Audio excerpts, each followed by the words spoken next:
कार्तिक माह की शुक्ल पक्ष की एकादशी को देवउठनी एकादशी कहा जाता है।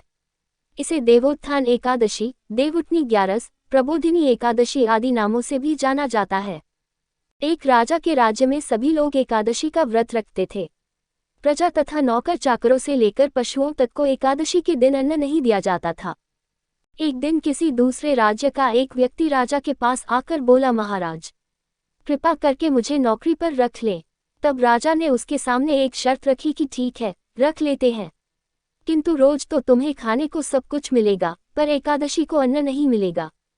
उस व्यक्ति ने उस समय हाँ कर ली, पर एकादशी के दिन जब उसे फलाहार का सामान दिया गया तो वह राजा के सामने जाकर गिड़गिड़ाने लगा, महाराज, इससे मेरा पेट नहीं भरेगा, मैं भूखा ही मर जाऊंगा, मुझे अन्न दे दो। राजा ने उसे शर्त की बात याद दिलाई, पर वह अन्न छोड़ने को राजी नहीं हुआ। तब राजा ने उसे आटा, दाल, चावल आदि दिए। वह नित्य की तरह नदी पर पहुंचा और स्नान कर भोजन पकाने लगा। जब भोजन बन गया तो वह भगवान को बुलाने लगा, आओ भगवान, भोजन तैयार है। 15 दिन बाद अगली एकादशी को वह राजा से कहने लगा कि महाराज, मुझे दुगुना सामान दीजिए। उस दिन तो मैं भूखा ही रह गया।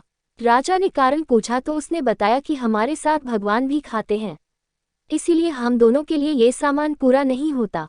बुलाने पर पीताम्बर धारण किए भगवान चतुर्भुज रूप में आ पहुंचे तथा प्रेम से उसके साथ भोजन करने लगे। भोजनादि करके भगवान अंतर्धान हो गए तथा वह अपने काम पर चला गया। 15 दिन बाद अगली एकादशी को वह राजा से कहने लगा कि महाराज, मुझे दुगुना सामान दीजिए। उस दिन तो मैं भूखा ही रह गया। राजा ने कारण पूछा तो उसने बताया कि हमारे साथ भगवान भी खाते हैं, इसीलिए हम दोनों के लिए ये सामान पूरा नहीं होता। ये सुनकर राजा को बड़ा आश्चर्य हुआ। वह बोला, मैं नहीं मान सकता कि भगवान तुम्हारे साथ खाते हैं। मैं तो इतना व्रत रखता हूँ, पूजा करता हूँ, पर भगवान ने मुझे कभी दर्शन नहीं दिए।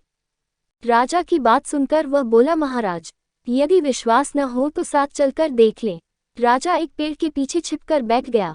उस व्यक्ति ने भोजन बनाया तथा भगवान को शाम तक पुकारता रहा, परंतु भगवान न आए। अंत में उसने कहा, हे भगवान, यदि आप नहीं आए तो मैं नदी में कूदकर प्राण त्याग दूंगा। लेकिन भगवान नहीं आए। तब वह प्राण त्यागने के उद्देश्य से नदी की तरफ बढ़ा। प्राण त्यागने का उसका दृढ़ इरादा जान शीघ्र ही भगवान ने प्रकट होकर उसे रोक लिया और साथ बैठकर भोजन करने लगे। खा पीकर वे उसे अपने विमान में बिठाकर अपने धाम ले गए। ये देख राजा ने सोचा कि व्रत उपवास से तब तक कोई फायदा नहीं होता जब तक मन शुद्ध न हो। इससे राजा को ज्ञान मिला। वह भी मन से व्रत उपवास करने लगा और अंत में स्वर्ग को प्राप्त हुआ। इति शुभम।